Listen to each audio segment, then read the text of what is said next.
Bonjour, lors du prochain cours, nous allons commencer par une évaluation de leçon, comme d'habitude.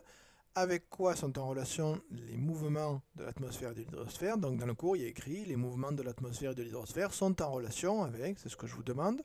Donnez un exemple de courant marin qui a une influence sur le climat, ce que nous avons vu en classe d'ailleurs aussi.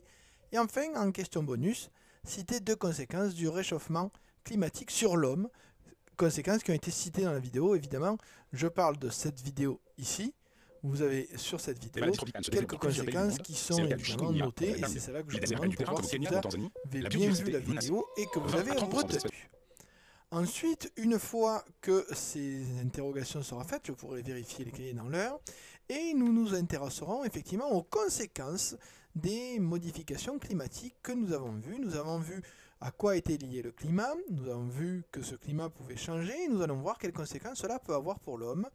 Pour étudier ces conséquences, vous aurez un travail à faire à partir de photos aériennes. Vous avez ici sur ce document informatique une photo aérienne par exemple de Lacanau Océan. Et ce que je vous demanderai en classe, c'est d'aller sur un site qui montre des photos aériennes. Alors je prends souvent Google Maps comme exemple. Et il suffit de retrouver le même endroit sur Google Maps. Et évidemment d'en afficher une photo aérienne pour pouvoir faire par la suite. Vous voyez, donc on est ici au même endroit mais en 2018.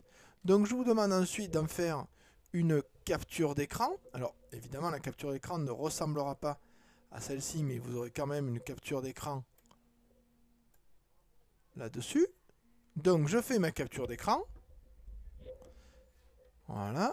Et une fois que j'ai fait ma capture d'écran, je peux, dans le document qui vous est donné informatiquement, la coller pour évidemment, par la suite, vous voyez que là c'est pas la bonne taille, par la suite, la mettre à la bonne taille.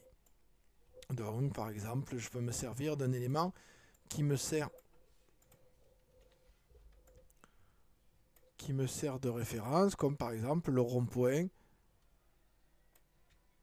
que je peux voir ici. Donc vous voyez, il faut que le rond-point qui est là et celui qui est là soient à peu près à la même taille. Quand vous cliquez dessus et que vous déplacez votre document, vous pouvez l'avoir en transparence, ce qui vous permet, si vous zoomez sur le document, de voir plus simplement si les tailles sont correctes ou pas. Donc vous aurez ce travail à faire, c'est-à-dire trouver une image, la capturer, la mettre, vous voyez que là je suis grossièrement à la même échelle, si je regarde, voilà, ce qui me permet une fois que j'ai ces deux documents qui sont à peu près à la même taille, de comparer les deux images et d'avoir une comparaison et de comprendre qu'est-ce qui s'est passé au niveau du climat. Et c'est d'ailleurs cette conclusion que vous aurez à tirer. D'ailleurs, si jamais vous ne voyez pas la différence, je vous conseille de regarder à ce niveau-là pour comprendre ce qui s'est passé à cause de la modification climatique. Donc ce qui va m'intéresser et ce sur quoi vous serez évalué aussi, c'est la conclusion que vous tirerez de ce document.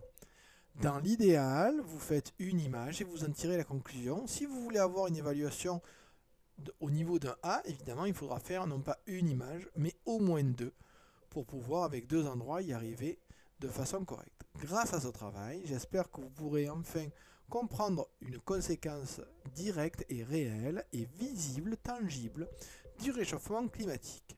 Mais ça, nous l'étudierons ensemble la prochaine fois.